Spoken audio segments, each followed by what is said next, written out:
자, 계산 문제 11학습 9회입니다.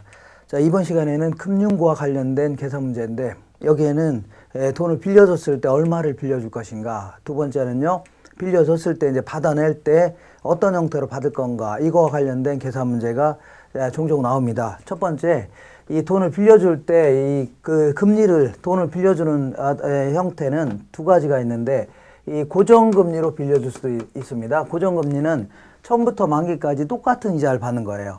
그 다음에 이제 변동금리는요, 나중에 인플레가 발생하면은 화폐 가치가 떨어지니까 그때는 이제 그때 금리를 올리겠다는 얘기죠. 이렇게 하는 것을 변동금리 제도라 이렇게 얘기합니다.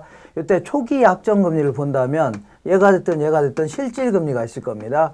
자, 실질금리라는 것은 앞으로 인플레가 전혀 없다고 가정했을 때 금융기관이 받고자 하는 이자율을 실질금리다 이렇게 얘기합니다. 근데 나중에 보통 일반적으로는 인플레가 발생하는 상황이 일반적이죠. 그러면 나중에 실제 인플레가 발생하면 어떻게 되냐? 그러면 얘는 인플레가 발생한다는 가정이 있다면 발생하는 게 일반적이죠. 그러면 얘는 그때 올리면 되는 거죠. 근데 얘는 그때 올릴 수가 있어요, 없어요? 없죠. 그대로 받을 수밖에 없으니까 결국은 누가 손해본다고요? 대출자가 손해본다 그런 얘기입니다. 그래서 안 되겠다. 그래서 초기의 약정금리를 본다면 얘네들은 매년 예상되는 인플레이율이 있다면 이걸 반영해서 금리를 책정하려고 할 겁니다. 그러다 보니까 대출 초기의 금리는 고정금리가 뭐보다 높다고요? 변동금리보다 높다는 얘기입니다. 한번 문제를 풀어보겠습니다. 1번 보시니까 자, 명목이자율은 8%. 여기서 명목이자율이라는 게 뭐냐면 예상되는 인플레를 감안한 이자율을 얘기합니다.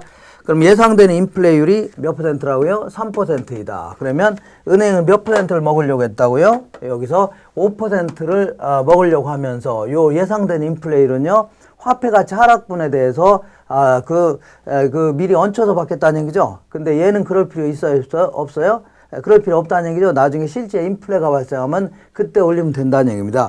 요때 예상치 못한 인플레가 추가로 2%가 발생했다. 그러니까 3%를 예상했는데 추가로 2%가 더 발생했다는 얘기죠. 5%가 발생했다는 얘기입니다. 그러면 고정금리는 얘는 건들 수 있어요, 없어요? 없죠. 그러니까 결국은 은행이 먹는 이자율이 3%로 줄어들게 되는 겁니다. 그러니까 은행이 손해보는 겁니다. 근데 변동금리는 그럴 필요 있어요? 5%를 처음에 설정을 했다 하더라도 이렇게 나중에 실제 인플레가 5%가 됐다고 했죠? 5% 여기다 5% 더하면 되겠네요. 그대로 5% 더하면 되는 겁니다. 그러니까 얘네들은 항상 실질금리는 5%가 될 수밖에 없습니다. 그러니까 자, 이 고정이자율의 경우에는 실질이자율이 3%로 줄어드는 거고, 그 다음에요, 변동금리일 경우는요, 5% 그대로라는 얘기죠. 이렇게 알고 계시면 됩니다. 자, 이번에는 대출 가능 금액을 좀 알아볼게요.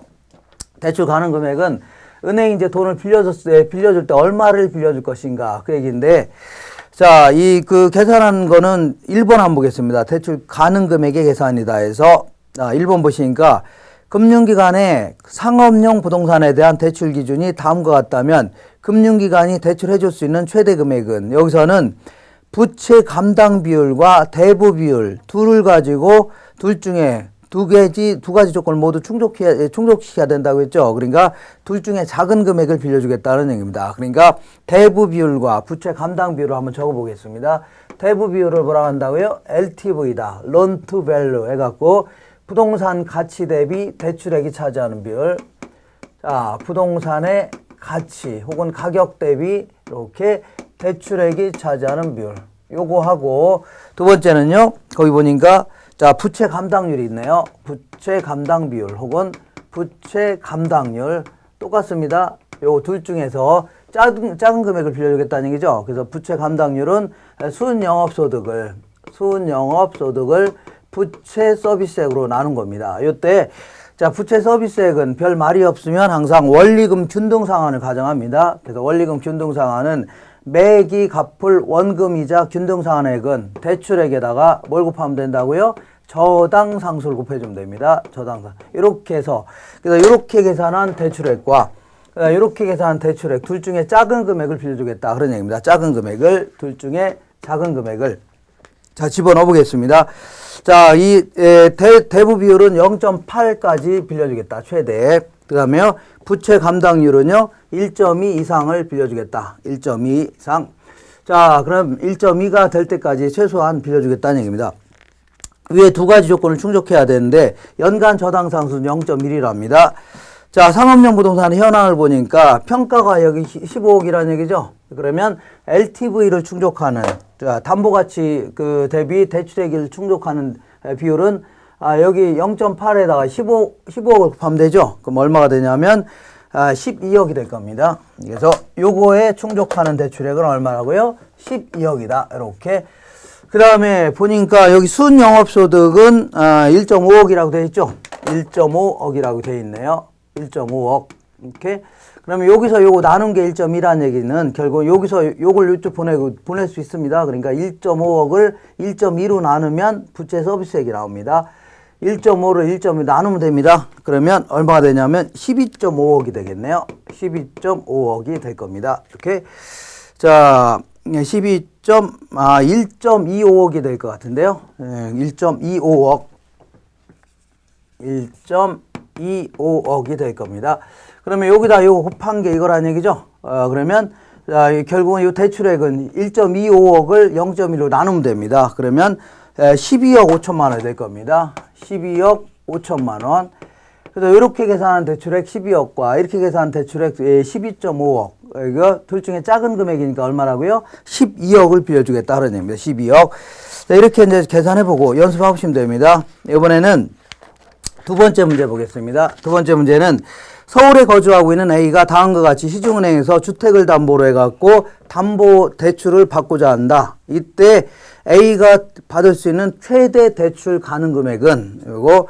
자, 대출 그 승인 기준은 LTV하고 DTI 둘 중에서 작은 금액을 빌려주겠다는 얘기입니다. 그래서 과거에는 LTV 위주로 돈을 빌려줬는데 요거는 론트 밸류 해갖고 부동산 가치 대비 대출액이 차지하는 비율, 이거를 융자 비율, 대부 비율, 대출 비율 다 똑같은 표현입니다. 그 다음에 이 DTI라는 건 데프트 해주면 연간 원리금 지불액을 얘기합니다. 혹은 부채 서비스액 똑같은 겁니다.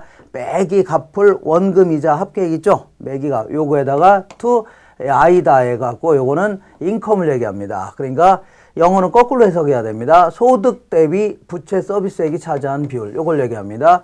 자, 보통 연으로 따집니다. 연간 소득 대비 연간 원리금 지불액이 차지하는 비율 이렇게 계산하는 건데 예컨대 DTI 비율을 어떻게 하겠다고요? 40%까지 적용하겠다. 그러면 3천만 원 버는 자가 있다면 매기 갚을 원리금 지불액이 얼마라고요? 3, 42에서 1,200만 원이 안 되는 자 있죠? 1,200만 원이 안 되는 자까지를 빌려주겠다는 얘기입니다. 그리고 1,200만 원이 될 때까지를 DTI를 충족하는 최대 대출액을 하겠다. 그런 얘기입니다. 이렇게. 자, 근데 만약에 이 사람이 이렇게 요거는 요 원리금 지불액은 요번에 담보대출로 인해서 매기 갚을 원리금 균등상환액을 얘기하는 겁니다. 보통. 근데 만약에 이 사람이 다른 부채를 빌린 게 있다. 그러니까 뭐 다른 신용대출이라든가 이런 거 빌린 게 있다면 기타 부채가 있다면 기타 나가는 이자 있죠? 기타 부채에 대한 이자를 포함시켜야 됩니다. 이렇게.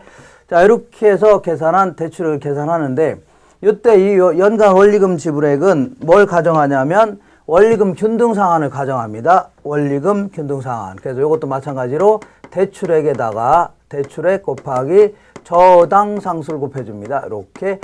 자, 그래서 어쨌거나 이렇게 계산한 대출액과 이렇게 계산한 대출액 중에 둘 중에 작은 금액을 빌려주겠다. 그런 얘기입니다. 자, 집어넣어 보겠습니다.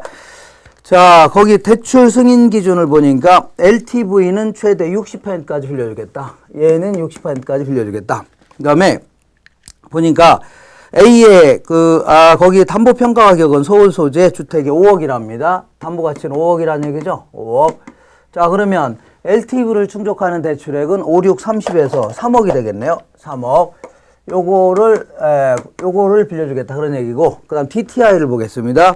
DTI는 40%가 될 때까지 빌려주겠다. 그래서 40%가 되는 데까지가 최대의 대출액이 되는 겁니다.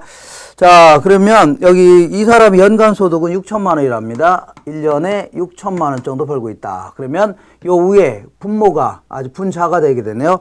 분자가 얼마가 돼야 돼요?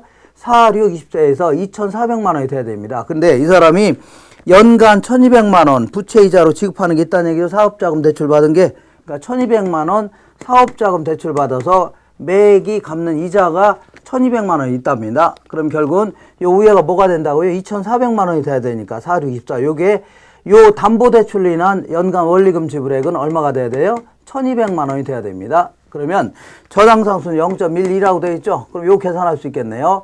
여기다 요거 곱한 게 요거란 얘기죠. 1200만 원. 그러면 1200만 원 나누기 0.12 해주면 됩니다. 그러면 요거를 충족하는 DTI를 충족하는 대출액이 나옵니다. 대출액은 1억이 됩니다. 1억. 자, 1억이 되니까 자, LTV를 충족하는 대출액은 3억. 그다음에 DTI를 충족하는 대출액은요. 1억. 둘 중에 작은 금액이 얼마요? 1억. 이렇게 해서 자, 이 가끔 자주 물어보니까 몇 번이고 집어넣는 연습을 좀 하셔야 됩니다. 자, 이렇게 해서 마무리하고 다음 시간에는 원리금 상환에 따른 계산 문제 몇 문제를 하겠습니다. 이상입니다.